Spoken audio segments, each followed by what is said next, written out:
അദ്ദേഹത്തെ ഭീഷണിപ്പെടുത്തിയെന്ന് അദ്ദേഹം എൻ്റെ മുമ്പിൽ വന്നു എന്ന് പറഞ്ഞാൽ ഞാൻ എൻ്റെ MP സ്ഥാനം രാജിവെക്കാം. ആ കാസയെ വർഗീയ ഭീകരവാദികളുടെ ഒരു സംഘടനയുടെ പേരായിട്ട് ഞാൻ വിളിക്കാൻ ആഗ്രഹിക്കുന്നില്ല. CASA എന്ന് പറഞ്ഞാൽ മതി. സ്ട്രെങ്ത് പിണറായി വിജയൻ മുഖ്യമന്ത്രി ഫേസ് ആയിട്ടുണ്ട് എന്നുള്ളത് തന്നെയാണ്. 16 സ്ക്വയർ കിലോമീറ്ററിൽ 20-ലധികം കമ്മ്യൂണിറ്റീസ് ഇൻക്ലൂഡിംഗ് ജ്യൂസ് താമസിക്കുന്നതാണ് കൊച്ചിയുടെ ചരിത്രം. അതൊന്നും പ്രശ്നമില്ല. ഓട്ടോ മെട്രോ എന്ന ആശയം ഏറ്റവും ആദ്യം അതിന് മറുപടി തന്നത് എൻ്റെ ഒരു കോളിംഗ് അറ്റൻഷൻ ആയിരുന്നു. ഹൈബിയുടെ MP ആണ് ദ ക്യൂവിനൊപ്പം. സ്വാഗതം. നമസ്കാരം. ഈ തദ്ദേശ തെരഞ്ഞെടുപ്പിന്റെ ഒരു മൂർധന്യാവസ്ഥയിലാണ് നമ്മളുള്ളത്. അടുത്തൊരു 6 മാസം കഴിഞ്ഞാൽ സംസ്ഥാന തെരഞ്ഞെടുപ്പ്. ഒരുപക്ഷെ കോൺഗ്രസിന്റെ ഓരോ നേതാക്കളും അല്ലെങ്കിൽ മുന്നണി നേതാക്കളൊക്കെ ഓരോ ദിവസവും ഏറ്റവും കടുത്ത ആത്മവിശ്വാസമാണ് പങ്കുവെക്കുന്നത്. നമ്മൾ തിരിച്ചു വരും, അധികാരത്തിലെത്തും എന്നുള്ളതിന്റെ. ഈ ആത്മവിശ്വാസത്തിന്റെ ആ ഒരു ഏരിയ മാറ്റിവെച്ചാൽ ഏറ്റവും പ്രധാനപ്പെട്ട വെല്ലുവിളി മുമ്പിലുള്ളത് എന്താണ്? UDFന്റെ വിശിഷ്യ കോൺഗ്രസിന്റെ? അല്ല, എനിക്ക് തോന്നുന്നത് ഒരു ശക്തമായ ആന്റി ഇൻകംപൻസി ഇന്ന് നിലവിൽ സംസ്ഥാന സർക്കാരിനെതിരെ, മുഖ്യമന്ത്രിക്കെതിരെ എല്ലാം നിലവിലുണ്ട്. ജനങ്ങൾ ഏത് സെക്ടർ പരിശോധിച്ചാലും വലിയ അസംതൃപ്തി പ്രകടിപ്പിക്കുന്ന ഒരു കാലഘട്ടമാണ്. അത് സ്വാഭാവികമായും കോൺഗ്രസിന് അനുകൂലമായി മാറും. ഒരു പ്രധാനപ്പെട്ട പ്രതിപക്ഷം എന്നുള്ള രീതിയിലുള്ള ഒരു ആത്മവിശ്വാസം ഞങ്ങൾക്കുണ്ട്. അതുകൂടാതെ വെല്ലുവിളി എന്ന് പറയുമ്പോൾ എനിക്കിപ്പോൾ വെല്ലുവിളിയായിട്ട് തോന്നുന്നത് ഇപ്പോൾ സ്പെഷ്യൽ ഇൻറ്റൻസീവ് റിവിഷനാണ്. SIRമായി ബന്ധപ്പെട്ടിട്ടുള്ള വോട്ടർ പട്ടിക ഏത് തരത്തിൽ ഈ തെരഞ്ഞെടുപ്പിനെ സ്വാധീനിക്കുമെന്ന് പ്രധാനപ്പെട്ട ഒരു ഘടകമാണ്. വലിയ ഗൗരവമായി സാധാരണക്കാർ അതിനെക്കുറിച്ച് ചിന്തിച്ചിട്ടില്ല എങ്കിൽ പോലും വോട്ടവകാശം വിനിയോഗിക്കാൻ ജനങ്ങൾക്ക് പരമാവധി കഴിയണം.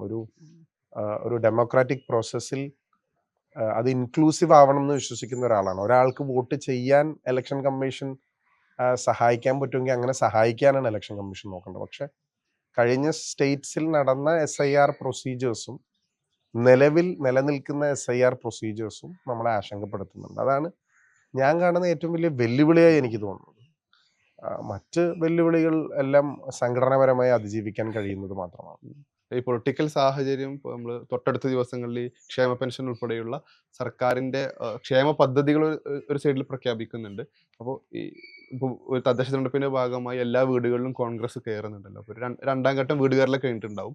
ഇതിന്റെ ഒരു സ്റ്റാറ്റസ് എന്താണെന്നുള്ളത്? അല്ല, ഞങ്ങൾ സംഘടനാപരമായി തെരഞ്ഞെടുപ്പിന് മുന്നോടി ആയിട്ട് തന്നെ വീടുകൾ കയറിയിട്ടുണ്ട് ഞങ്ങളുടെ സംഘടനാ പ്രവർത്തനത്തിന്റെ ഭാഗമായി. അതുകൂടാതെ ഇപ്പോൾ തദ്ദേശ സ്വയംഭരണ തെരഞ്ഞെടുപ്പിലും വീടുകൾ കയറുന്നുണ്ട്. അപ്പോൾ നമ്മൾക്ക് വളരെ പോസിറ്റീവായിട്ടുള്ളൊരു ഫീഡ്ബാക്കാണ്. ജനങ്ങൾ അവരുടെ വലിയ അസംതൃപ്തി ഈ കാലഘട്ടത്തിൽ പ്രകടിപ്പിച്ചിട്ടുണ്ട്. അപ്പോൾ അത് വോട്ടുകളായി മാറും എന്നുള്ള കാര്യത്തിലൊന്നും ഞങ്ങൾക്ക് സംശയമില്ല. പക്ഷേ ഞാൻ നേരത്തെ പറഞ്ഞതുപോലെ തന്നെ ജനങ്ങൾക്ക് ഇപ്പോൾ നമ്മൾക്കൊരു ക്ഷേമ പദ്ധതികളെ ഒന്നും ഞങ്ങൾ എതിർക്കുന്നില്ല. പക്ഷേ കഴിഞ്ഞ തവണ കിറ്റ് മേടിച്ച് വോട്ട് ചെയ്ത ആളുകൾ ഇത്തവണ ചിന്തിക്കും എന്ന് ഞങ്ങൾ കരുതുകയാണ്. മറ്റൊന്നുമല്ല, നിങ്ങളൊരു ഫാമിലി ബഡ്ജറ്റ് ഒന്ന് നോക്കിയാൽ കഴിഞ്ഞ വർഷത്തെയും ഈ വർഷത്തെയും നിത്യവും നമ്മൾ ഉപയോഗിക്കുന്ന സാധനങ്ങളുടെ വില മാത്രം ഒന്ന് നോക്കിയാൽ എത്രത്തോളം ഒരു വലിയ ഡിഫറൻസ് അതിലുണ്ട്. ഒരു ഫാമിലി ബഡ്ജറ്റിങ്ങിൽ 10,000 to 15,000 ഒരു വലിയ വ്യത്യാസം നമ്മൾക്ക് ഉണ്ടായിട്ടുണ്ട്. അതൊരു യാഥാർത്ഥ്യമാണ്. അപ്പോൾ വിലക്കയറ്റവും പല ഫാക്ടേഴ്സും ഞാൻ ഓരോന്നായിട്ട് പറയാം. സാധാരണക്കാരനെ ഏറ്റവും കൂടുതൽ ബാധിക്കുന്ന ആ ഒരു ക്രൈസിസിൽ ഒരു മാർക്കറ്റ് ഇൻ്റർവെൻഷൻ നടത്താൻ സർക്കാർ തയ്യാറായിട്ടില്ല. ഇപ്പോൾ സപ്ലൈകോ, മാവേലി സ്റ്റോറുകൾ, ഇതെല്ലാം പ്രവർത്തിക്കാത്തൊരു സാഹചര്യം നിലനിൽക്കുകയാണ്. വില നിയന്ത്രിക്കാൻ മാർക്കറ്റ് ഇൻ്റർവെൻഷൻ നടത്തുന്നുണ്ട്, അത് നടന്നിട്ടില്ല. അപ്പം അത് ജനങ്ങളെ ബാധിക്കുന്നുണ്ട്. അത് അവർ വോട്ടായി പ്രകടിപ്പിക്കും. അത് ക്ഷേമ പദ്ധതികളും ആശ്വാസ പദ്ധതികൾ ഇവർക്ക് 9 വർഷം മുമ്പേ നടത്താറുണ്ടല്ലോ. രണ്ടാം പിണറായി സർക്കാർ വന്നപ്പോൾ പ്രഖ്യാപിച്ചിട്ടുള്ളതിൻ്റെ പദ്ധതികളുടെ ഒരു പൂർത്തീകരണവും നടന്നിട്ടില്ല എന്ന് മാത്രമല്ല, പെൻഷൻ്റെ ഒരു നാമമാത്രമായ തുകയാണ് ഈ ഏറ്റവും അവസാനത്തെ ആപ്പിൽ ശേഷിക്കുന്ന 5 മാസം നിലനിൽക്കുമ്പോൾ വർദ്ധിപ്പിച്ചിട്ടുള്ളത്. അത് ജനങ്ങൾ തിരിച്ചറിയും. അത് എക്സ്പോസ് ചെയ്യാന്നുള്ളതാണ് ഒരു ഉത്തരവാദിത്തപ്പെട്ട ഓർഗനൈസേഷൻ എന്നുള്ള രീതിയിൽ ഞങ്ങളുടെ ഉത്തരവാദിത്തം. അതായത് പൊതുജനങ്ങളുടെ ഭാഗത്തുനിന്ന് വിശിഷ്ട സോഷ്യൽ മീഡിയയിലൊക്കെ എപ്പോഴും കാണുന്ന ഒരു കമന്റാണ്, ഈ സർക്കാരിനെ ഞങ്ങൾക്ക് താഴെ ഇറക്കണമെന്ന് ആഗ്രഹമുണ്ട്, പക്ഷെ ഞങ്ങൾ എങ്ങനെയാണ് ഈ നിലവിലെ സാഹചര്യത്തിലുള്ള കോൺഗ്രസിന് എങ്ങനെ വോട്ട് ചെയ്യും? കാരണം ഈ പറയുന്ന നേതൃ പ്രതിസന്ധി നിലകൾ അതെല്ലാം ഒരു ഒരു നെറേറ്റീവാണ്. പക്ഷെ നമ്മൾ റിയാലിറ്റിയിലേക്ക് വരുമ്പോൾ അല്ല, ഞാൻ പറഞ്ഞല്ലോ, ഇതിൽ 2-3 കാര്യങ്ങളാണ്. ഇപ്പോൾ ഒരു യുണൈറ്റഡ് ഫേസ് ഇല്ല എന്ന് ഉള്ള ഒരു ക്യാമ്പയിൻ വളരെ ശക്തമായിട്ടുണ്ടായിരുന്നു. ഹൈക്കമാൻഡ് അതിൽ ഇടപെട്ടു. മുഖ്യമന്ത്രി എന്ന് പറയുന്ന ഒരു വ്യക്തിയെ ചൂണ്ടിക്കാണിച്ചിട്ടല്ല പ്രൊജക്ട് ഞങ്ങളുടെ ചെയ്യേണ്ട ക്യാമ്പയിൻ നടത്തുന്നത്. അതിന് പോസിറ്റീവ്സ് ഉള്ളതുപോലെ തന്നെ അതിനേക്കാൾ കൂടുതൽ നെഗറ്റീവ്സും പല സന്ദർഭങ്ങളിലും ഉണ്ടാവാറുണ്ട്. അപ്പോൾ ഞങ്ങളുടെ ഏറ്റവും വലിയ സ്ട്രെങ്ത് പിണറായി വിജയൻ മുഖ്യമന്ത്രി ഫേസ് ആയിട്ടുണ്ട് എന്നുള്ളത് തന്നെയാണ്. അത് ഞങ്ങൾക്ക് കരുത്ത് പകരും എന്നാണ്, ആത്മവിശ്വാസം പകരും എന്നാണ് ഞങ്ങൾ കരുതുന്നത്. അപ്പം അതുകൊണ്ട് അതിൽ ഒന്നും കാര്യമൊന്നുമില്ല. ഞാൻ പറഞ്ഞല്ലോ, ഇതെല്ലാം ഒരു നെറേറ്റീവ് ബിൽഡിങ്ങിൻ്റെ ഭാഗമായിട്ടാണ്. ജനങ്ങൾ വളരെ കൃത്യമായി വോട്ട് ചെയ്യാൻ തയ്യാറായിട്ടുണ്ട്.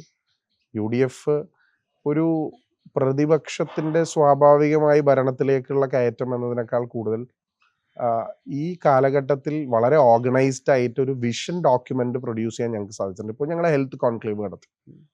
എല്ലാ പ്രധാനപ്പെട്ട എക്സ്പേർട്സും ഈ ഇൻഡസ്ട്രിയിലെ മെഡിക്കൽ ഫ്രറ്റേണിറ്റിയിലെ ആളുകൾ ഒത്തുകൂടി കേരളത്തിൻ്റെ പൊതുജനാരോഗ്യ പദ്ധതികൾ എന്തൊക്കെയാണെന്നുള്ളത് ഡിസ്കസ് ചെയ്തു. നമ്മളൊരു കർഷകർക്ക് വേണ്ടിയിട്ടൊരു കോൺക്ലേവ് നടത്തി. ഇടുക്കിയിലായിരുന്നു. ഈ മാൻ ആനിമൽ കോൺഫ്ലിക്റ്റ് ഏറ്റവും കൂടുതൽ വർദ്ധിക്കുന്ന അതുപോലുള്ള സ്ഥലങ്ങളിൽ അവരെ നന്നായി കാണണം, ടേക്ക് കെയർ ചെയ്യണം എന്ന് ആലോചിച്ചിട്ട് ഇപ്പോൾ മത്സ്യത്തൊഴിലാളികൾക്ക് വേണ്ടി ഞങ്ങൾ നടത്താൻ പോകും. അപ്പോൾ ഇതെല്ലാം ഓരോ സെക്ടേഴ്സ് ആയിട്ടുള്ള ആളുകളെ കുറിച്ച് വളരെ കൃത്യമായ ബോധ്യത്തിൻ്റെ അടിസ്ഥാനത്തിൽ അതിനുള്ള വിദ്യാഭ്യാസ രംഗത്ത് പദ്ധതികൾ. അപ്പോൾ വളരെ അധികം ഹോംവർക്ക് ചെയ്ത ഒരു ഓൾട്ടർനേറ്റീവ് ഞങ്ങൾ ക്രിട്ടിസൈസ് ചെയ്യുക മാത്രമല്ല, ഞങ്ങൾ അധികാരത്തിൽ വന്നാൽ എന്തായിരിക്കും ഓൾട്ടർനേറ്റീവ് എന്നുള്ളത് വളരെ കൃത്യമായി ഞങ്ങൾക്ക് ഈ കാലഘട്ടത്തിൽ ഞങ്ങൾ ശാസ്ത്രീയമായി അതിനുവേണ്ടി നേതൃത്വം കൊടുക്കുന്നുണ്ട്. അപ്പോൾ അതും ജനങ്ങൾ വിലയിരുത്തണം എന്നാണ് ഞങ്ങളുടെ അഭ്യർത്ഥന. അതായത് ഈ മുഖ്യമന്ത്രി പദവിയിലേക്ക് നമ്മളൊരാളെ പ്രൊജക്റ്റ് ചെയ്യുന്നില്ല എന്നൊക്കെ ഹൈക്കമാൻഡ് തന്നെ അത് വിശദീകരിക്കുന്ന ഘട്ടത്തിൽ പോലും കേരളത്തിലെ ഒരു പൊളിറ്റിക്സ് ഫോളോ ചെയ്യുന്ന ഏതൊരു വ്യക്തിക്കും പ്രഥമദൃഷ്ട്യാ മനസ്സിലാവുന്ന ഒരു കാര്യം, കോൺഗ്രസിലെ പ്രധാനപ്പെട്ട 2-3 നേതാക്കൾ അതിനു വേണ്ടിയുള്ള എല്ലാ കച്ചകെട്ടി പ്രവർത്തനം നടത്തുന്നുണ്ട് എന്നുള്ളത് പ്രഥമദൃഷ്ട്യാ ബോധ്യപ്പെടുത്തുന്ന കാര്യമാണ്. അതിനാവശ്യമായ ചില സൂചനകൾ അവർ ഓരോ ദിവസവും നടത്തിക്കൊണ്ടിരിക്കുന്നുണ്ട്. അപ്പം നമ്മൾ എത്ര തന്നെ അതില്ല എന്ന് നമ്മൾ പുറമോടി നെറേറ്റീവ് നിലക്ക് ചുരുക്കുമ്പോഴും അതൊരു യാഥാർത്ഥ്യം നിലനിൽക്കുന്ന കാര്യമല്ലേ? ലീഡർഷിപ്പിലുള്ള ആളുകൾ, ഇപ്പോൾ കേരളത്തിൻ്റെ opposition leader Shri VD Satheesh, അദ്ദേഹം കഴിഞ്ഞ 4 നൂറ്റാണ്ടായി ഒരു ജനപ്രതിനിധിയാണ്. അദ്ദേഹമാണ് പ്രതിപക്ഷത്തിൻ്റെ ഫേസ്. അസംബ്ലിയുടെ അകത്ത് വളരെ നിശിതമായി സർക്കാരിനെ വിമർശിക്കുകയും കാര്യങ്ങൾ പഠിച്ച് അവതരിപ്പിക്കുകയും ചെയ്യുന്ന ഒരു പാർലമെന്റേറിയനാണ്. അദ്ദേഹം ഒരു മുഖമാണ്. KC വേണുഗോപാൽ സംഘടന ജനറൽ സെക്രട്ടറിയാണ്. അദ്ദേഹം നിരന്തരമായി കേരളത്തിൻ്റെ എല്ലാ വിഷയങ്ങളിലും ഇടപെടുന്ന, കേരളത്തിൽ മന്ത്രിയും KSUവിൻ്റെയും യൂത്ത് കോൺഗ്രസിൻ്റെയും എല്ലാം ചാനലിലൂടെ വന്ന ആളുകളാണ്. രമേശ് ചെന്നിത്തല, അദ്ദേഹം കേരളത്തിൻ്റെ ആഭ്യന്തരമന്ത്രിയായിരുന്നു, മുൻ പ്രതിപക്ഷ നേതാവ്. അപ്പോൾ കേരളത്തിലൊരു കോൺഗ്രസിനെ സംബന്ധിച്ച് ഒരു ഗാലക്സി ഓഫ് ലീഡേഴ്സാണ്. ഒരു ലീഡർഷിപ്പ് ക്രൈസിസ് ഇല്ല. നിങ്ങൾ ചില സ്റ്റേറ്റ്സ് നോക്കിയാൽ ഞങ്ങൾക്ക് ഒരു ലീഡർഷിപ്പ് ഒരു വാക്യൂം സ്പേസ് ഉണ്ട്, പല സ്റ്റേറ്റ്സിലും ഉണ്ട്. പക്ഷെ കേരളത്തിൽ അങ്ങനെ ഒരു പ്രശ്നമില്ല. കഴിവുള്ള ഒരുപാട് ആളുകളുണ്ട്. അപ്പോൾ അവരുടെ പ്രവർത്തന മേഖലയിൽ വളരെ ആക്റ്റീവാണ്. ആരും ആക്റ്റീവ് അല്ല എന്ന് പറയില്ല. നേതൃസമ്പത്ത് തലവേദന അല്ല, ആരും ആക്റ്റീവ് അല്ല എന്ന് പറയുന്നില്ല. എല്ലാവരും വളരെ ആക്റ്റീവാണ്. അപ്പോൾ അതും ഞങ്ങൾക്ക് അവരവരുടെ ജോലി ചെയ്യുന്നത് മുഖ്യമന്ത്രി ആവാൻ വേണ്ടിയിട്ടാണെന്ന് നമുക്ക് വ്യാഖ്യാനിക്കാൻ പറ്റില്ലല്ലോ. They are doing there job. അപ്പോൾ അത് ജനങ്ങൾ കാണുന്നുണ്ട്. ഞാൻ നേരത്തെ പറഞ്ഞതുപോലെ തന്നെ തെരഞ്ഞെടുപ്പിൽ നമ്പേഴ്സാണ് പ്രാധാന്യം അർഹിക്കുന്നത്. ആ നമ്പേഴ്സ് കിട്ടിയാൽ ബാക്കി അനുയോജ്യമായ ആളെ തന്നെ കേരളത്തിന്റെ പശ്ചാത്തലത്തിൽ തെരഞ്ഞെടുക്കും. നമ്മൾ കോൺഗ്രസിന്റെ വോട്ട് കൊണ്ട് മാത്രം വിജയിക്കുക എന്നുള്ളത് രാഷ്ട്രീയത്തിൽ പോസിബിളായ കാര്യമല്ലല്ലോ. സ്വാഭാവികമായും സാമുദായിക സംഘടനകളാണെങ്കിലും സമാനമായ മറ്റു ഗ്രൂപ്പുകളൊക്കെ. അപ്പോൾ ഈ സമീപ ഭാവിയിൽ ക്രൈസ്തവ സഭകളുമായി കോൺഗ്രസിന് അടുക്കാൻ ഏതെങ്കിലും നിൽക്കുന്ന ഒരു സാഹചര്യമുണ്ട്? അവർ അകന്നിട്ടുണ്ട് എന്നുള്ള കാര്യം യാഥാർത്ഥ്യമല്ല. അടുക്കേണ്ട കാര്യമില്ലല്ലോ, ഞങ്ങൾ ഓൾറെഡി അടുത്താണല്ലോ ഇരിക്കുന്നത്. അല്ല, അകന്നിട്ടുണ്ട് എന്നുള്ളത് നമുക്ക് കേരളത്തിൽ എന്നുള്ളതല്ല. സോഷ്യൽ എഞ്ചിനീയറിങ് ഒരു സമുദായത്തെയും അടച്ചാക്ഷേപിക്കുകയോ അവർക്കെതിരെ നിൽക്കുകയോ അവരെ മാറ്റി നിർത്തുകയോ ചെയ്യുന്ന ഒരു പാർട്ടിയല്ല കോൺഗ്രസ്. CPM-ഉം BJP-യും എക്കാലത്തും അവരുടെ രാഷ്ട്രീയ നിലപാടുകളിൽ തന്നെ വ്യക്തമാക്കിയിട്ടുള്ള കാര്യങ്ങൾ പല ആളുകളെയും എക്സ്ക്ലൂഡ് ചെയ്യുക എന്നുള്ളതാണ്. ഞങ്ങളെ സംബന്ധിച്ച് ഈ സമുദായ സംഘടനകളുമായി ഞാൻ പറഞ്ഞതുപോലെ സോഷ്യൽ എഞ്ചിനീയറിംഗ് വളരെ ഫലപ്രദമായി നടത്തുന്ന ഒരു ഓർഗനൈസേഷനാണ് കോൺഗ്രസ്. കോൺഗ്രസ് വോട്ട് മാത്രമല്ലല്ലോ, അസംതൃപ്തിയുള്ള ഒരു വലിയ വിഭാഗം സ്വിംഗ് വോട്ടേഴ്സ് ഉണ്ട്. വലിയ അസംതൃപ്തിയുള്ള, രാഷ്ട്രീയ ആ, കക്ഷി രാഷ്ട്രീയത്തിന് അതീതമായി കൃത്യമായ രാഷ്ട്രീയ ബോധ്യമുള്ള ആളുകൾ ആ, കേരളത്തിലുണ്ട്. കേരളത്തിന്റെ ഒരു സവിശേഷത എവരിബഡി ഈസ് പൊളിറ്റിക്കൽ എന്നുള്ളതാണ്. അവർക്ക് കൃത്യമായ രാഷ്ട്രീയ ബോധമുള്ള ആളുകളാണ്. ആ ബോധവും ബോധ്യവുമുള്ള ആളുകൾ കോൺഗ്രസിനെയും UDF-നെയും തെരഞ്ഞെടുക്കും എന്നുള്ള കാര്യത്തിൽ ഞങ്ങൾക്ക് തർക്കമില്ല. പിന്നെ ഞങ്ങളുടെ എക്സസൈസ് പല രീതിയിൽ നടക്കുന്നുണ്ട്. സോഷ്യൽ എഞ്ചിനീയറിംഗ് വളരെ ഫലപ്രദമായി നടത്തുന്നു എന്നുള്ളത് മാത്രമല്ല, ഇപ്പൊ ഏതെങ്കിലും തെറ്റിദ്ധാരണകൾ ഏതെങ്കിലും കമ്മ്യൂണിറ്റീസിനുണ്ടെങ്കിൽ അത് തിരുത്താനുള്ള ശ്രമങ്ങളും ഉണ്ടാവും. ഞങ്ങൾക്ക് നമ്മളിപ്പോ ഈ അങ്ങനെ പാർലമെന്റ് മടിയൊന്നുമില്ല. പാർലമെന്റ് തെരഞ്ഞെടുപ്പിൽ തൃശ്ശൂർ സംഭവിച്ചത് നമുക്ക് എല്ലാവർക്കും നമ്മൾ വ്യത്യസ്തമാണ്. മനസ്സിലാക്കേണ്ട ഒരു കാര്യം, RSS സംഘപരിവാർ ശക്തികൾ കഴിഞ്ഞ 1/4 നൂറ്റാണ്ടായി കേരളത്തിൽ അവര് പരീക്ഷിക്കുന്ന പല പദ്ധതികളും പരീക്ഷിച്ച് വിജയിക്കാത്തത് കൊണ്ട് മൈനോറിറ്റീസിന്റെ ഒരു സ്പ്ലിറ്റപ്പ് ഉണ്ടാക്കുക, മൈനോറിറ്റീസിനെ തമ്മിൽ അകറ്റുക. കേരളത്തിന്റെ സാമൂഹ്യ പശ്ചാത്തലത്തിൽ മുസ്ലിം കമ്മ്യൂണിറ്റിയും ക്രിസ്ത്യൻ കമ്മ്യൂണിറ്റിയും അകറ്റുക എന്നുള്ള ഒരു വലിയ പ്രധാനപ്പെട്ട റോളാണ് അവർ കുറെ നാളായിട്ട്. അത് ഒരു പരിധി വരെ വിജയിച്ചതാണ് തൃശ്ശൂർ നമുക്ക് കാണാൻ സാധിക്കും. ഞങ്ങൾക്ക് ആ ബോധ്യം വളരെ നന്നായി. ഞാൻ പറഞ്ഞല്ലോ,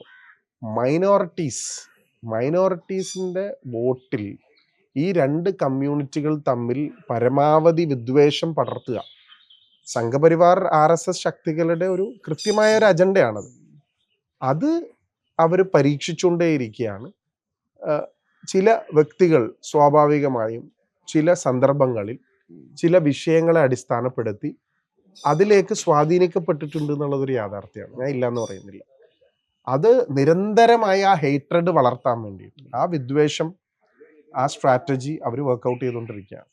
ചെറിയ ചെറിയ ഇഷ്യൂസ് പോലും ഇപ്പം ഞങ്ങളെപ്പോലുള്ള ജനപ്രതിനിധികൾ ഭയക്കുന്നത് ഒരു കമ്മ്യൂണലി ഒരു കോൺഫ്ലിക്റ്റ് കേരളത്തിന്റെ പശ്ചാത്തലത്തിൽ ഉണ്ടാവും എന്നുള്ളതാണ്. ഞങ്ങൾ പൊതുരംഗത്ത് നിൽക്കുമ്പോൾ, നമ്മൾക്ക് ഉത്തരവാദിത്തപ്പെട്ട ജനപ്രതിനിധികളായി നിൽക്കുമ്പോൾ ആഗ്രഹിക്കുന്നതും അങ്ങനെ ഉണ്ടാവരുതെന്നാണ്. ഞങ്ങളുടെ എല്ലാം ഇടപെടൽ നടത്തുന്നത്, ഞങ്ങൾക്കറിയാം വ്യക്തിപരമായി എന്ത് അപകടം സംഭവിച്ചാലും ഞങ്ങൾ ഇടപെടുന്നത് ആ വിഷയങ്ങളിൽ അതിൽ ഒരു കമ്മ്യൂണൽ റൈറ്റായി അത് മാറരുത്. രണ്ട് കമ്മ്യൂണിറ്റീസ്, കൊച്ചിയുടെ സാമൂഹ്യ പശ്ചാത്തലം എന്ന് പറയുന്നത് നിങ്ങൾക്ക് അറിയാലോ, 16 സ്ക്വയർ കിലോമീറ്ററിൽ 20-ലധികം കമ്മ്യൂണിറ്റീസ് ഇൻക്ലൂഡിങ് ജ്യൂസ് താമസിക്കുന്നതാണ് കൊച്ചിയുടെ ചരിത്രം. അതൊരു ഹിസ്റ്റോറിക്കൽ ഭാഗമാണ് കൊച്ചിയുടെ. അപ്പൊ അങ്ങനെയുള്ള ഒരു സാഹചര്യത്തിൽ അങ്ങനെ ഒരു വിദ്വേഷം ഇവിടെ വളർത്തരുത് എന്ന കൃത്യമായ ആഗ്രഹവും ബോധ്യമുള്ള ആളുകളാണ് ഞങ്ങൾ. അതിനുവേണ്ടി പരിശ്രമിക്കുന്ന ആളുകളാണ്. അപ്പൊ അത് തടഞ്ഞു നിർത്താൻ വേണ്ടി ഞങ്ങൾ ശ്രമിക്കും. ഇപ്പൊ ഈ സഭകളുമായുള്ള കോൺഗ്രസിന്റെ സമീപനം നമ്മൾ പറയുന്ന സമയത്ത്, ഇപ്പോൾ ഈ ഛത്തീസ്ഗഡ് സംഭവത്തിലാണെങ്കിലും ഏറ്റവും സമീപ ദിവസം ഉണ്ടായ ഹിജാബ് വിവാദത്തിലാണെങ്കിലും സമാനമായ ഏത് സംഭവങ്ങൾ എടുക്കുമ്പോഴും സഭാ നേതാക്കളുടെ ഒക്കെ കമന്റുകൾ എപ്പോഴും ഒരു BJP-യുമായി അടുത്തിടപഴകുന്നത് അല്ലെങ്കിൽ അവർക്ക് സാമീപ്യം കിട്ടുന്ന ഒരു കമന്റുകളാണല്ലോ. അപ്പോൾ ഞാൻ പറഞ്ഞില്ലേ, ഇതിനെങ്ങനെങ്കിലും നമുക്ക് ആശങ്കപ്പെടേണ്ടതുണ്ടോ? അധികാരം നന്നായി ഉപയോഗിക്കാൻ അറിയാവുന്ന ഒരു സംഘടനയാണ് BJP. സാമുദായിക നേതാക്കന്മാർ പറയുന്ന എല്ലാം ശരിയല്ലല്ലോ. സാമുദായിക നേതാക്കന്മാർ പറയുന്ന എല്ലാം അവരുടെ സമുദായത്തിലെ ആളുകൾ അങ്ങനെ ഫോളോ ചെയ്ത് വെള്ളം തൊടാതെ വിഴുങ്ങുന്ന ആളുകളും അല്ലല്ലോ. അപ്പോൾ അങ്ങനെ അഭിപ്രായം പറയുന്ന ആളുകളെ കേരളത്തിന്റെ മതേതര സഖ്യം എന്നും മാറ്റി നിർത്തിയിട്ടുമുണ്ട്. അപ്പോൾ ഞാൻ പറഞ്ഞല്ലോ, ഇപ്പൊ അധികാരം, ഇപ്പൊ പ്രധാനമന്ത്രി അല്ലെങ്കിൽ ഉത്തരവാദിത്തപ്പെട്ട ഒരു മന്ത്രി അവര് കാണണമെന്ന് പറയുമ്പോൾ, അവരെ അത്താഴങ്ങൾക്ക് വിളിക്കുമ്പോൾ they are forced to go because they have power, they are the ruling class. അതൊരിക്കലും അതിനെ അവർക്ക് വിധേയമായി എന്ന് വിചാരിക്കുന്നത് തെറ്റാണ്. പിന്നെ ഒരുപാട് ഇൻസ്റ്റിറ്റ്യൂഷൻസ് നടത്തുന്ന ആളുകളാണ്. BJP-യുടെ ഒരു നയം എന്ന് പറയുന്നത് ഇപ്പം നിങ്ങൾ മറ്റ് സ്റ്റേറ്റുകൾ പോലെ തന്നെ അവർ പരീക്ഷിക്കുന്ന ഒരു നയം കേരളത്തിലും ഉണ്ട്. അതായത് ആ ഇൻസ്റ്റിറ്റ്യൂഷൻസിനെ വേട്ടയാടുക. ഇപ്പൊ FCRA ഒരു പ്രധാനപ്പെട്ട കോമ്പണന്റ് ആണ്. അപ്പോൾ കേരളത്തിന്റെ വളർച്ചയിൽ വലിയ സംഭാവനകൾ നൽകിയിട്ടുള്ളത് വിദേശ കോൺട്രിബ്യൂഷൻസ് ആണ്. അത് സ്വീകരിക്കാൻ കഴിയുന്ന ഒരുപാട് സാമുദായിക സംഘടനകളുണ്ട്. അപ്പൊ അവരുടെ FCRA ബ്ലോക്ക് ചെയ്യുക, അവരെ ഡൽഹിക്ക് വിളിപ്പിക്കുക, അവർക്ക് അതിന് അനുകൂലമായ സാഹചര്യം എടുക്കൂ എന്ന് പറയാ.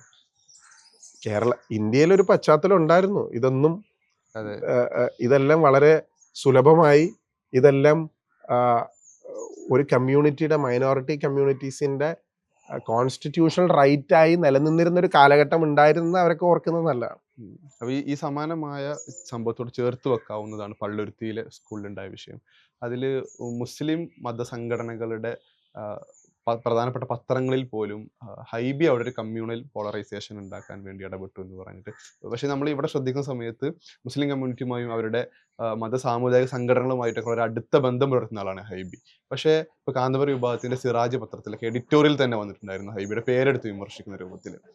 അത് ഏതെങ്കിലും നിലക്ക് ഇപ്പൊ ഒന്ന് വിശദീകരിക്കാവോ അവിടെ എന്തായിരുന്നു ഹൈബ്രിഡ് ഇടപെടൽ? ഇത്തരം വിഷയങ്ങളിൽ പബ്ലിക് സ്റ്റേറ്റ്മെന്റ്സ് കൊടുക്കാറില്ല. ഞാൻ ഇത്തരം വിഷയങ്ങളിൽ അത് കൂടുതൽ അഗ്രവേറ്റ് ചെയ്യാൻ ആഗ്രഹിക്കുന്ന ഒരാളുമല്ല. പക്ഷേ ദൗർഭാഗ്യം എന്ന് പറയട്ടെ, ആ കമ്മ്യൂണിറ്റിയുമായി ഏറ്റവും അടുത്ത് പ്രവർത്തിക്കുന്ന ഒരാളാണ് ഞാൻ. അവരുടെ ഏതൊരു വിഷയം ഇത് വളരെ രസകരമായിട്ട് തോന്നും. കാരണം സിറാജ് പത്രത്തിന്റെ പ്രിസ്ക്രിപ്ഷൻ അതിന് 2 ദിവസം മുമ്പാണ് ഞാൻ എടുത്തത് ഞങ്ങളുടെ ഓഫീസിലേക്ക്.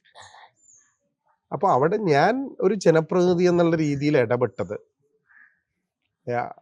തെറ്റുപറ്റുന്ന ഒരുപാട് സംഘടനകളും വ്യക്തികളും ഉണ്ടല്ലോ. എനിക്ക് തെറ്റ് പറ്റിയെന്ന് ബോധ്യമുണ്ടെങ്കിൽ ആ തെറ്റ് ഏറ്റുപറയാൻ യാതൊരു ജാള്യതയുമുള്ള ആളല്ല. ആ തെറ്റ് ഏറ്റുപറയാനുള്ള മനസ്സ് കാണിക്കുന്ന ഒരാളാണ്. ഞാനൊരു തെറ്റ് ചെയ്തു, അതിന് ഞാൻ മാപ്പ് ചോദിക്കുന്നു എന്ന് പറയാൻ എനിക്ക് തെറ്റില്ല, എനിക്ക് മടിയില്ല. പക്ഷെ നിങ്ങൾ മനസ്സിലാക്കേണ്ട ഒരു കാര്യം, ആ വിഷയം ഞാൻ വിദേശത്തായിരിക്കുമ്പോഴാണ് ഈ വിഷയം നടക്കുന്നത്. ഞാൻ ലാൻഡ് ചെയ്ത അന്ന്, ഞാൻ ദുബായിൽ നിന്ന് വന്ന അന്ന് രാവിലെ ഉച്ചയ്ക്ക് മുമ്പ്, ഞാൻ അതിരാവിലെ എത്തി, ഉച്ചയ്ക്ക് മുമ്പ് ഞാൻ ആ സ്ഥാപനത്തിൽ പോയി. അവിടെ നമ്മുടെ ജില്ലാ കോൺഗ്രസ് കമ്മിറ്റിയുടെ അധ്യക്ഷൻ മുഹമ്മദ് ഷിയാസ് ഉണ്ടായിരുന്നു, ഡൊമിനിക് പ്രസന്റേഷൻ ഉണ്ടായിരുന്നു. ഞാൻ അവിടെയുള്ള മാനേജ്മെന്റിന്റെ പ്രതിനിധികളും അവിടെയുള്ള ഈ കുട്ടിയുടെ അച്ഛനുമായി സംസാരിച്ചപ്പോൾ അവര് പറഞ്ഞതിന്റെ അടിസ്ഥാനത്തിൽ നമ്മൾക്കൊരു ഞാൻ നേരത്തെ പറഞ്ഞൊരു കമ്മ്യൂണലി പോളറൈസ്ഡ് ആയി സെൻസിറ്റീവ് ആയ ഒരു ഇഷ്യൂ ആയി അത് മാറരുത് എന്ന ഒറ്റ ഉദ്ദേശം മാത്രം ഉണ്ടായിരുന്നു. ഞാൻ ഒരിക്കലും ആരുടെയും ഒരു അവകാശവും കവർന്നെടുക്കാൻ ശ്രമിച്ചിട്ടില്ല. ഞാൻ അവിടെ നിലവിലുള്ള ഒരു കമ്മ്യൂണൽ ഹാർമണി തകർക്കാതിരിക്കാൻ വേണ്ടിയിട്ട് പരിശ്രമിച്ചിട്ടുള്ളൂ. പിന്നെ ഞാൻ അദ്ദേഹത്തെ ഭീഷണിപ്പെടുത്തി എന്നുള്ളതാണ് മറ്റൊരു വിമർശനമായി വന്നിരുന്നില്ല കണ്ടിട്ടുള്ളത്. ഞാൻ അദ്ദേഹത്തെ ഭീഷണിപ്പെടുത്തിയെന്ന് അദ്ദേഹം എൻ്റെ മുമ്പിൽ വന്നു എന്ന് പറഞ്ഞാൽ ഞാൻ എൻ്റെ MP സ്ഥാനം രാജിവെക്കാം. അതാണ് സ്റ്റേറ്റ്മെന്റ് അല്ല, ഞാൻ പറഞ്ഞല്ലോ, ഞാൻ ഉത്തരവാദിത്വത്തോടു കൂടി പറയല്ലേ. ഈ കുട്ടിയുടെ അച്ഛൻ എൻ്റെ മുമ്പിൽ വന്നിട്ട് പറയാണ് ഞാൻ അദ്ദേഹത്തെ ഭീഷണിപ്പെടുത്തി എന്ന് അദ്ദേഹം പറയാൻ തയ്യാറാണെങ്കിൽ ഞാൻ എൻ്റെ MP സ്ഥാനം രാജിവെക്കാൻ തയ്യാറാണ്. കാരണം അദ്ദേഹം രാത്രി 11 മണി വരെ എൻ്റെ വീട്ടിലുണ്ടായിരുന്നു. ആ വീട്ടിലിരിക്കുമ്പോഴും ഞാൻ പറഞ്ഞത് കുട്ടിയുടെ റൈറ്റ്സ് എന്താണോ ആ റൈറ്റ്സ് പ്രൊട്ടക്ട് ചെയ്യണമെന്ന് ആഗ്രഹിക്കുന്ന ഒരാളാണ്. നിലവിൽ അതൊരു പ്രൈവറ്റ് സ്കൂളാണ്, അതൊരു എയ്ഡഡ് സ്കൂളല്ല. ഞാൻ ഏറ്റവും കൂടുതൽ വിമർശിച്ചത് അവിടെ BJPയും RSSനാണ്. അതിനും എനിക്ക് വിമർശനം കിട്ടി. അതായത് മറ്റൊരു കോണിൽ നിന്ന് അതിനും എനിക്ക് വിമർശനം കിട്ടി. അപ്പൊ ഞാൻ പറഞ്ഞത് അവിടുത്തെ പാരന്റ് ടീച്ചേഴ്സ് അസോസിയേഷന്റെ പ്രസിഡന്റിന്റെ രാഷ്ട്രീയമാണ് ഞാൻ അവിടെ തുറന്നു കാട്ടാൻ ശ്രമിച്ചത്. ഷോൺ ജോർജ് അടക്കമുള്ള ആളുകൾ അവിടെ വന്നിട്ട് ഇത് കത്തിക്കാൻ ശ്രമിച്ചപ്പോൾ അത് നിർത്താനാണ് ഞാൻ പരിശ്രമിച്ചത്. അതാണ് ഞാൻ പറഞ്ഞത് BJPയുടെയും RSSന്റെയും ഇന്റർവെൻഷൻ ഉണ്ടെന്ന് ഞാൻ പറഞ്ഞത്. അതിനെ ചില മാധ്യമങ്ങൾ തെറ്റായിട്ട് വ്യാഖ്യാനിച്ചു. ഇപ്പം ഞാൻ പറഞ്ഞതുപോലെ സിറാജ് അടക്കമുള്ള പത്രങ്ങൾ, എനിക്കതിൽ വിരോധമൊന്നുമില്ല.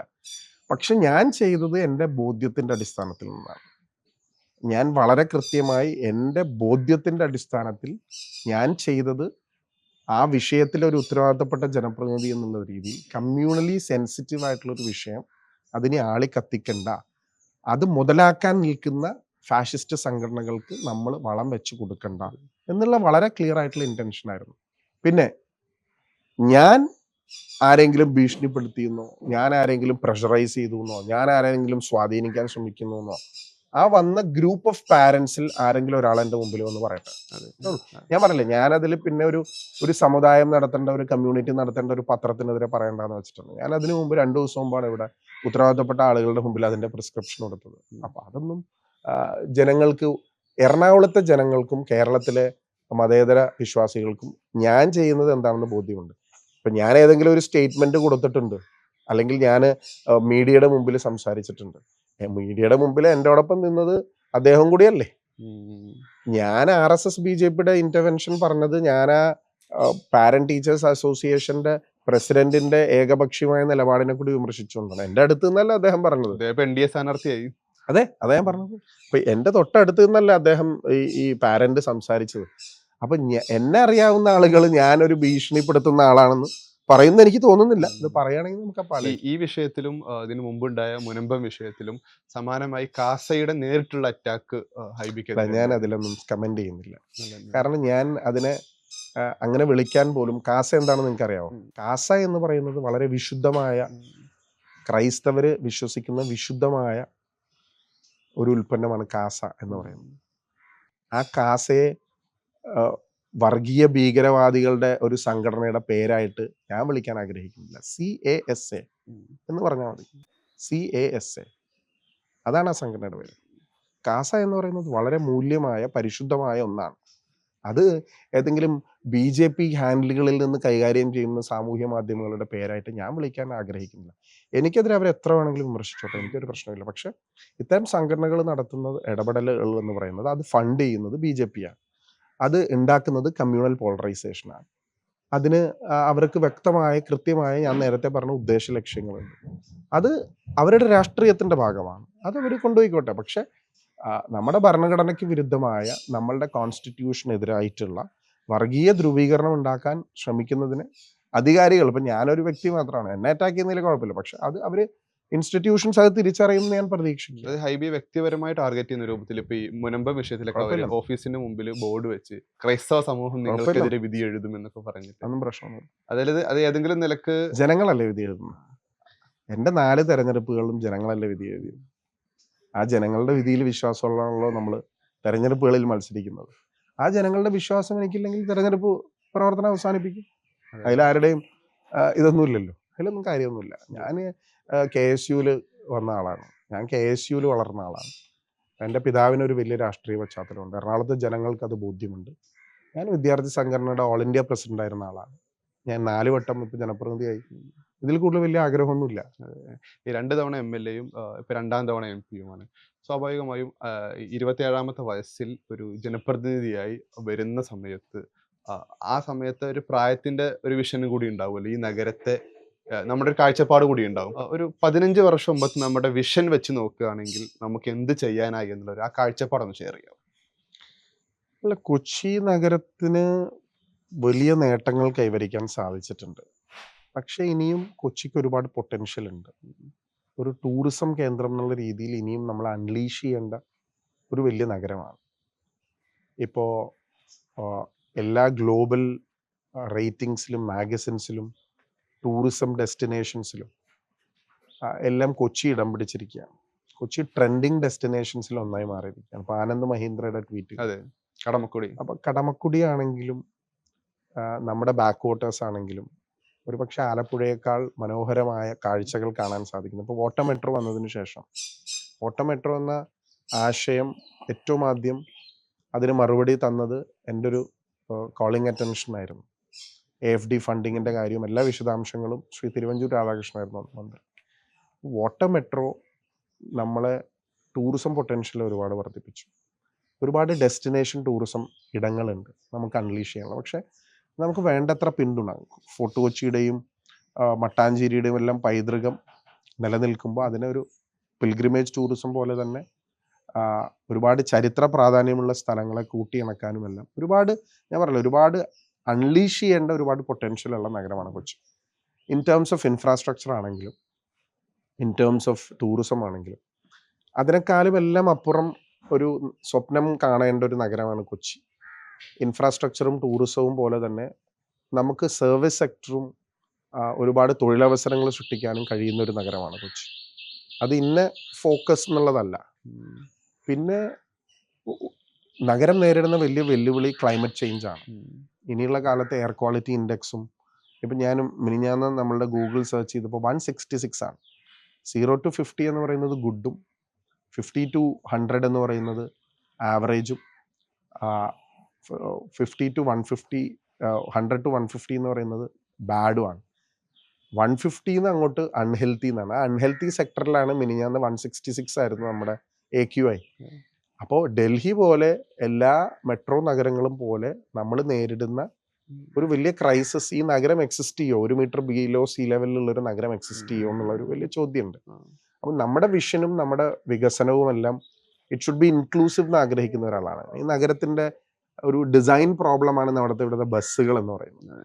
ഈ ബസ്സുകളുടെ മരണപ്പാച്ചിലിൽ ഒരുപാട് ജീവനുകൾ നമുക്ക് നഷ്ടപ്പെട്ടിട്ടുണ്ട്. അപ്പോൾ ശരിക്കും പറഞ്ഞാൽ ആ ഒരു മോഡ് ഓഫ് ട്രാൻസ്പോർട്ടേഷൻ്റെ, പബ്ലിക് ട്രാൻസ്പോർട്ടേഷൻ ഒരു ഒരു നമ്മുടെ ഒരു സ്വഭാവത്തിൻ്റെ ഒരു എന്താ പറയുക, ഒരു കൾച്ചറൽ ട്രാൻസിഷൻ, സാംസ്കാരികപരമായ ഒരു വ്യതിയാനം വരേണ്ട ഒന്നാണ് പബ്ലിക് ട്രാൻസ്പോർട്ട് കൂടുതലായി യൂസ് ചെയ്യുക. അതുപോലെ തന്നെ ഈ എനർജി ട്രാൻസിഷൻ, നമ്മളുടെ ഈ വാഹനങ്ങൾ ഉണ്ടാക്കുന്ന പൊല്യൂഷനാണ് ഞാൻ ഈ പറഞ്ഞ AQIയുടെ ഒരു പ്രധാനപ്പെട്ട ഭാഗം. എങ്ങനെ ശാസ്ത്രീയമായി നമ്മൾക്ക് ഈ നഗരത്തെ പ്രിസർവ് ചെയ്യാൻ സാധിക്കും എന്നുള്ള മറ്റൊരു ചോദ്യമുണ്ട്. ഞാൻ ഈ പറഞ്ഞ നഗരം കടല് കരയിലേക്ക് കയറി വരുന്നു, ഉൾനാടൻ മത്സ്യബന്ധനം നടത്തുന്ന ആളുകൾ അവിടെ പ്രയാസപ്പെടുന്നു, അവരുടെ ഉപ്പുവെള്ളം വീടുകളിലേക്ക് കയറി വരുന്നു. ഈ പനമ്പള്ളി നഗർ പോലുള്ള സ്ഥലങ്ങൾ പോലും ഉപ്പുവെള്ള ഭീഷണി നേരിടുന്നു. കുമ്പളങ്ങി പോലുള്ള സ്ഥലങ്ങളിലെല്ലാം വെള്ളം കയറി വരുന്നു. അപ്പോൾ ഇതിനെല്ലാം ശാസ്ത്രീയമായി ഒരുപാട് NGOs ഈ ക്ലൈമറ്റ് ചേഞ്ചിന് വേണ്ടി വർക്ക് ചെയ്യുന്ന ഓർഗനൈസേഷൻസ്, അവർക്ക് ഗ്ലോബൽ ഫണ്ടിങ് ഉള്ള ഏജൻസീസ് ആണ്. അപ്പോൾ അവരെല്ലാം കൂട്ടിയിണക്കിക്കൊണ്ട് ഒരു കോർപ്പറേഷനോ ഒരു സർക്കാരിനോ മാത്രം ചെയ്യാൻ പറ്റുന്ന കാര്യങ്ങളല്ല, അതിനപ്പുറമായിട്ട് നമുക്ക് ചെയ്യാൻ പറ്റുന്ന ഒത്തിരി കാര്യങ്ങളുണ്ട്. ആ വികസനത്തിൽ അതുകൂടി അതിൻ്റെ ഭാഗമാക്കണം. അല്ലാതെ റോഡോ പാലങ്ങളോ ഇൻഫ്രാസ്ട്രക്ചറോ മാത്രമല്ല, happiness index ratio is also yard stick of development എന്ന് വിശ്വസിക്കുന്ന ഒരാളാണ്. ഇതിൽ തന്നെ ഇപ്പോൾ നമ്മൾ തിരുവനന്തപുരത്തെ അപേക്ഷിച്ച് നോക്കുകയാണെങ്കിൽ താരതമ്യേന ഒരു അർബൻ പ്ലാനിങ് കുറഞ്ഞ നഗരമായിരുന്നല്ലോ കൊച്ചി. അതിന്റെ എല്ലാ ചാലഞ്ചസും ഇപ്പോൾ ഫേസ് ചെയ്യുന്നുണ്ട്. അത് വെച്ച് നോക്കുമ്പോൾ കുറേ കൂടെ ഇപ്പോൾ എക്സ്പേർട്സിനെ കണക്ട് ചെയ്ത് ഒരു നെക്സ്റ്റ് 50 ഇയറിലേക്ക് കൊച്ചിയെ എങ്ങനെ ഡിസൈൻ ചെയ്യാമെന്നുള്ള ഒരു ആലോചന. ഞാൻ പറഞ്ഞല്ലോ, ഇതൊരു പ്ലാൻ സിറ്റി അല്ല. Sir Robert Bristow Willingdon island ഒരു റീക്ലെയിം ചെയ്തെടുത്ത ഒരു സ്ഥലമാണ്. ഇന്ന് ഏറ്റവും കൂടുതൽ ഭൂമി നമുക്ക് നഗരത്തിൽ അവൈലബിൾ ആയിട്ടുള്ളത് അവിടെയാണ്. പക്ഷെ എന്ന് പറയുമ്പോഴും നമുക്കൊരു ടൗൺ പ്ലാനിങ്ങിൻ്റെ കൺസെപ്റ്റിലേക്ക്, ഏർബൻ പ്ലാനിങ്ങിലേക്ക് നമ്മൾ വന്നിട്ടില്ല. ഞാൻ പറഞ്ഞ നമുക്ക് നഗരത്തിൻ്റെ വാട്ടർ ടേബിളിനെ സംബന്ധിച്ചെല്ലാം കൃത്യമായ ബോധ്യമുണ്ട്. ഏത് വികസനം നടത്തുമ്പോഴും നമുക്കത് ബോധ്യമുണ്ട്. അപ്പോൾ അതിന് ഇനി ഒരു ഫ്യൂച്ചറിസ്റ്റിക് വിഷനോടുകൂടി നമ്മൾക്ക് ഈ ക്ലൈമറ്റ് ചേഞ്ചും കൂടി നമുക്ക് ബോധ്യപ്പെട്ടുകൊണ്ട്, നമുക്കിപ്പോൾ ഓപ്പറേഷൻ ബ്രേക്ക് ത്രൂ നടന്നു, എന്നിട്ട് നമുക്ക് വെള്ളക്കെട്ടിനൊരു കുറവുമില്ല. നമ്മുടെ ഒരു മഴ പെയ്താൽ ഇപ്പോഴും നഗരം വെള്ളക്കെട്ടിലാണ്. Operation breakthrough, smart city പദ്ധതി, ഇതെല്ലാം ഒരുപാട് പണം കൊടുത്തു, പക്ഷെ അതിന് പ്രായോഗിക തലത്തിൽ അതിന് പ്രയോജനം കിട്ടിയിട്ടില്ല. അപ്പോൾ എങ്ങനെ നമുക്കൊരു, ഞാൻ നേരത്തെ പറഞ്ഞ എല്ലാ ഓർഗനൈസേഷൻസിനെയും ഒരുമിപ്പിച്ച് എങ്ങനെ ഒരു ഫ്യൂച്ചറിസ്റ്റിക് പ്ലാനിങ്, ഈ നഗരത്തിന് അനുയോജ്യമായ വികസനം എന്താണോ, എല്ലാ വികസനവും ഇപ്പം നമ്മൾ ഒരു മാതൃക നമുക്ക് കോപ്പി ചെയ്യാൻ പറ്റില്ല. ഒരു യൂറോപ്യൻ രാജ്യത്തിൻ്റെ പശ്ചാത്തലം വികസനം നോക്കിയിട്ട് നമുക്ക് ഇവിടെ കോപ്പി ചെയ്യാൻ പറ്റില്ല. ട്രിവാൻഡ്രം മോഡൽ നമുക്ക് ഇവിടെ യാഥാർത്ഥ്യമാക്കാൻ പറ്റില്ല. അപ്പോൾ Kochi should have its on vision, it's on planning, it's on implementation. അത് ഒരു, ഞാൻ നേരത്തെ പറഞ്ഞതുപോലെ ഈ പാരിസ്ഥിതിക വിഷയങ്ങളും കൂടി മുൻനിർത്തിക്കൊണ്ട് അടുത്ത 50 വർഷം എങ്ങനെ വികസിക്കണം നഗരത്തിൻ്റെ വികസനം ഇനി ആ ഭാഗത്തോട്ട്, ഇപ്പോൾ നമ്മുടെ ബോർഡേഴ്സും കടന്ന് ആലുവയും അങ്കമാലി വരെ പോകേണ്ട വികസനമാണ്. ഇതോടൊപ്പം തന്നെ ഇപ്പോൾ ഈ ബാക്ക് വാട്ടേഴ്സിന്റെ സാധ്യത പറഞ്ഞു. ഇതിൽ തന്നെ ഇപ്പോൾ ഷിപ്പിംഗ് മിനിസ്റ്ററുടെ കൺസൾട്ടേറ്റീവ് കമ്മിറ്റിയിലുള്ള ഒരാൾ കൂടിയാണല്ലോ. കൊച്ചിയുടെ ഇപ്പോൾ വാട്ടർ മെട്രോക്ക് അപ്പുറത്തേക്ക് ഇത് നമുക്ക് എങ്ങനെ വിപുലീകരിക്കാൻ കഴിയുമെന്നുള്ളത്. അല്ല, വാട്ടർ മെട്രോ എന്നുള്ള കൺസെപ്റ്റ് യഥാർത്ഥത്തിൽ നഗരങ്ങളെ തമ്മിൽ, ദ്വീപ് സമൂഹങ്ങളെ ബന്ധിപ്പിക്കുന്ന ഒരു പദ്ധതിയായിരുന്നു. അവരുടെ ലൈവ്ലിഹുഡിന് വേണ്ടി അവരെ നഗരത്തിലേക്ക് വരാൻ വേണ്ടിയിട്ട് കുറെ കൂടി പ്രായോഗികമായി നമുക്ക് ഉപയോഗിക്കാൻ കഴിയുന്ന ഒരു state of the art cheap mode of transportation. പക്ഷെ അതിൽ നമ്മൾ കാണുന്നത് അവരെക്കാൾ കൂടുതൽ ഇന്ന് ടൂറിസ്റ്റുകൾ വന്ന് ഇതിൽ കയറുന്നു എന്നുള്ളതാണ്. ടൂറിസ്റ്റുകൾ എന്തുകൊണ്ട് വരുന്നു എന്ന് പറഞ്ഞാൽ ഇന്ത്യയിൽ അങ്ങനെ ഒരു നല്ല മോഡൽ നിലവിലില്ലാത്തത് കൊണ്ടിട്ടാണ്. എന്നാൽ നമുക്ക് വാട്ടർ ട്രാൻസ്പോർട്ട്, ഇപ്പോൾ ചരക്ക് ഗതാഗതം, നമ്മൾക്ക് ഈ റോഡുകളിലെ അപകടങ്ങൾ ഒഴിവാക്കാനും ചരക്ക് കൂലിയിൽ നമ്മൾക്ക് വലിയ കുറവ് വരുത്താനും നമുക്ക് വാട്ടർ ട്രാൻസ്പോർട്ടിലൂടെ പറ്റും. അപ്പോൾ സേഫായിട്ട് എങ്ങനെ വാട്ടർ ട്രാൻസ്പോർട്ടേഷൻ നടത്താൻ സാധിക്കും, അതിന് നമ്മളുടെ കപ്പൽ, ഇപ്പോൾ എന്താ പറയുക, നാഷണൽ ചാനൽസ്, കപ്പൽ ചാലുകളെ ആക്ടിവേറ്റ് ചെയ്യുക എന്നുള്ളതൊരു പ്രധാനപ്പെട്ട, കൊല്ലം കോട്ടപ്പുറം പാത എന്നൊക്കെ നമ്മൾ ഇത് ചെയ്തിട്ടുണ്ട്. പക്ഷെ അതും അതിൻ്റെ ഫുൾ സ്വിങ്ങിൽ കേരളം മുഴുവൻ നമുക്ക് ഒരു കോസ്റ്റൽ ഏരിയ ആയതുകൊണ്ട്, നമുക്കൊരു നല്ലൊരു കോസ്റ്റൽ ബെൽറ്റ് ഉള്ളത് കൊണ്ട് അത് നമുക്ക് പരമാവധി പ്രയോജനപ്പെടുത്താൻ സാധിക്കും. ഇപ്പോൾ സാഗർമാല എന്ന് പറയുന്ന കേന്ദ്ര സർക്കാരിൻ്റെ പദ്ധതിയിൽ ഇപ്പം നമ്മൾ കൊച്ചി ഫിഷറീസ് ഹാർബറിൻ്റെ നവീകരണ പദ്ധതികൾ, മോഡേണൈസേഷൻ നടത്തുന്നുണ്ട്. മുനമ്പം നമ്മൾ മുന്നോട്ട് വെച്ചിട്ടുള്ള ഒരു പദ്ധതിയാണ്. അതുപോലെ ഒരുപാട് പ്രോജക്ട്സ് നമ്മൾ മുന്നോട്ട് വെച്ചിട്ടുണ്ട്. ആ പ്രോജക്ട്സിൻ്റെ പൂർത്തീകരണം, അവരുടെ ലൈവ്ലിഹുഡ് മെച്ചപ്പെടുത്തുക. അതുപോലെ തന്നെ നമുക്ക് ഈ സാഗർമാലയെല്ലാം ബാക്കി സ്റ്റേറ്റ്സിൽ കൊടുക്കുന്നത് വലിയ തുകകളാണ്. അത് നമുക്കെങ്ങനെ സംസ്ഥാന സർക്കാർ വഴി നമുക്ക് ലഭ്യമാക്കാൻ സാധിക്കും, അതിൻ്റെ സാധ്യതകൾ കൂടി നോക്കും. ഇവിടെ കൊച്ചിയുടെ പരിസരം നോക്കിക്കഴിഞ്ഞാൽ കൊച്ചിയുടെ പരിസരത്തിൽ ഓരോ ദിവസവും ഒരു പുതിയ സ്റ്റാർട്ടപ്പ് എങ്കിലും വരുന്നുണ്ട്. നമ്മളൊരു സ്റ്റാർട്ടപ്പ് എക്കോസിസ്റ്റം മികച്ച രീതിയിൽ വളരുന്ന ഒരു ഘട്ടത്തിൽ ഇതിന്റെ ഒരു എക്സ്പാൻഷൻ സാധ്യത എത്രത്തോളാണ്? നമ്മൾ ഏത് നിലയ്ക്ക് ഡിസൈൻ നമ്മളിപ്പോൾ ചെയ്യണം? സ്റ്റാർട്ടപ്പ് വില്ലേജ് ഇന്ത്യയിൽ ആദ്യമായി തുടങ്ങിയത് കളമശ്ശേരിയിലാണ്. ഉമ്മൻചാണ്ടി സാർ മുഖ്യമന്ത്രി ആയിരിക്കുമ്പോഴാണ്. അവർ വലിയ സ്റ്റാർട്ടപ്പ് പോളിസി ഡിസൈൻ ചെയ്തത് ഉമ്മൻചാണ്ടി സാർ മുഖ്യമന്ത്രി ആയിരുന്ന സമയത്താണ്. അത് കഴിഞ്ഞ് പിന്നീട് അത് ഇപ്പോൾ കേരള സ്റ്റാർട്ടപ്പ് മിഷൻ ആയി. പോസ്റ്റ് കോവിഡ് ഒരുപാട് യങ് വിമൺ ഓൺടർപ്രണേഴ്സ് രംഗത്തേക്ക് വരുന്നു. അപ്പോൾ every startup wooden B A success.